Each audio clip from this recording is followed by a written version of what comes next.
Hey guys, Mike again. Today, something a little different.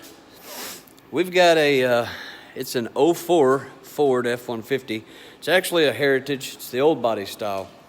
Not only do we do, I guess you could say performance stuff, we also do factory replacement and maintenance on vehicles. Actually, that is probably 75% of our income. So yeah, of course I do brake jobs and motor swaps and tranny swaps and rear end swaps and things like that to keep your daily driver going. So this truck come in, it come to me I guess late last night. Alternator not working, they said. I know this stuff's kind of boring. A lot of people don't care how to check or replace an alternator on a Ford 4.6. I really don't care for it, but like I said, it is 75% of our business, and that's what pays our bills, so we will do it. As far as alternator not working, there's a few things to check before you just condemn the alternator and put one on it. It's pretty simple on this, nothing too extravagant. First thing I do, of course, I charge the battery, so the battery's good and hot. Next thing I do is I put an alternator tester on it. Make sure that the alternator is not putting out anything. If it's not, then I start by simply checking some fuses and stuff. Here we use ALLDATA. First thing I do is I pull the wiring diagram. So on the wiring diagram, you obviously can see it's got a couple of fuses. It's got some fusible links. What I do, I take a test light, I touch the big wire on the alternator to make sure that wire is hot. If that wire is not hot, then more than likely you've got a fusible link blowed, and it can't charge. So I check that.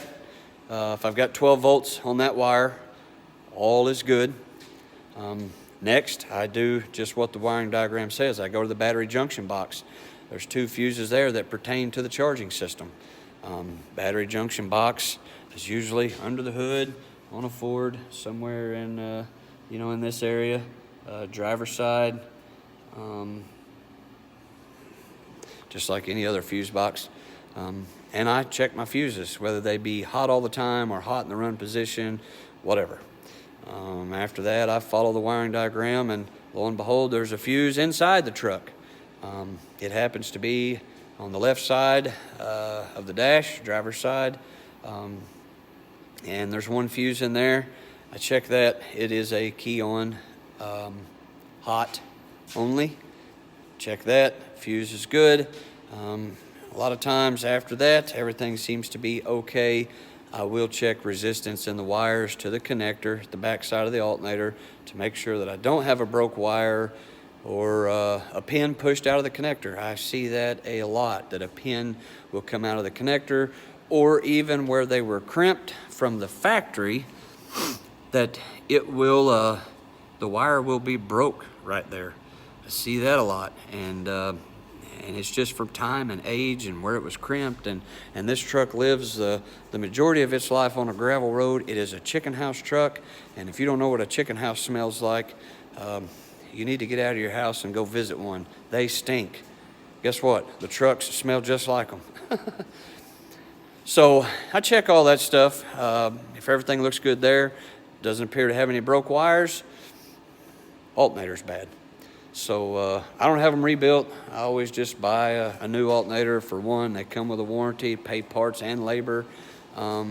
Usually when you have one rebuilt, they might take care of it for a year. Just depends on what they got to do to rebuild it, but they do not take care of any labor warranty. And I'm just not going to do that. My customers are going to be mad if I tell them that they got to pay me, inside of a month to put another alternator on it that I just had rebuilt. Therefore, I'm not doing it.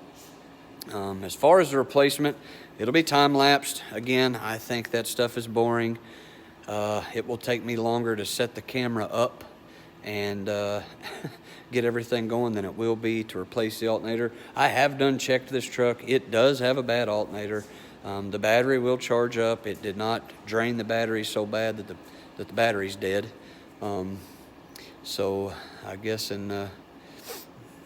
we will go and get you some time-lapse video of how to put alternator on a 4.6 Ford in a 2004 Heritage F-150.